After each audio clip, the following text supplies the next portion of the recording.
Hello there, this is Pastor Jerry with another slice of toast from the bread of life. How are you today? You know, I was looking at and reading Isaiah this morning, chapter 6, verse 1. Let me just give you that verse. It said, "In the year that King Uzziah died, I saw the Lord high and exalted, seated on a throne, and his train of his robe filled the temple."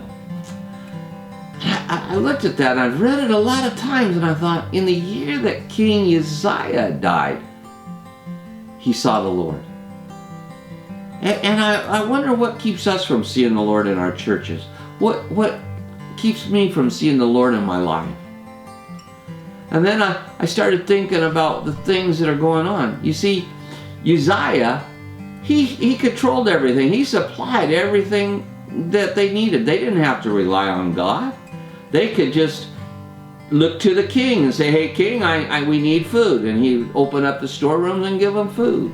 They needed someone to defend them. They'd call the king and say, "Hey, we're being attacked." And the King Uzziah would send out troops to protect them. And I thought about those things in our lives. Who's our supplier? Who's our healer? Who's our protector? And I realized that we hold things in, that we need to let some things die. Maybe you're one of those that today you've got a lot of things that keep you, fleshly things, fleshly desires, those things that your trust is in horses and chariots and not in the things of God. In John 11:25, Jesus said to the woman at the well, he said, "I am the resurrection and the life. The one who believes in me will live even though they die." Boy, we don't want to die, but we need to live. We need to go on with God. He said, "And whosoever lives by believing in me will never die." Do you believe this? And I had to ask myself, do I believe that?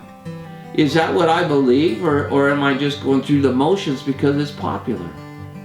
I need to understand that my life is in Jesus. It's not in the worldly things. It's a spiritual thing. There's a life after death. We're going to die. Jesus died and he rose from the dead. That's what our faith and our hope's based on. Not just the cross, but it's the fact that he went to the cross and said he forgave our sins and he'd rise again. Paul writes to the church in Philippians 1:21. He says, "For to me to live is Christ and to die is gain." And I know that the writer of Hebrews said in 9:27, just as people are destined to die once and after that to face the judgment. We're going to face a judgment. We're going to come to a place where we're going to die, and we need to get a hold of that fact once and for all. God's God. 1 Peter 2:24, he himself bore our sins in his body on the cross so that we might die to sins and live to righteousness. By his wounds you have been healed. Today's the day we need to kill off our King Uzziah. Hey, this is Pastor Jerry with another slice of toast from the bread of life. God bless you.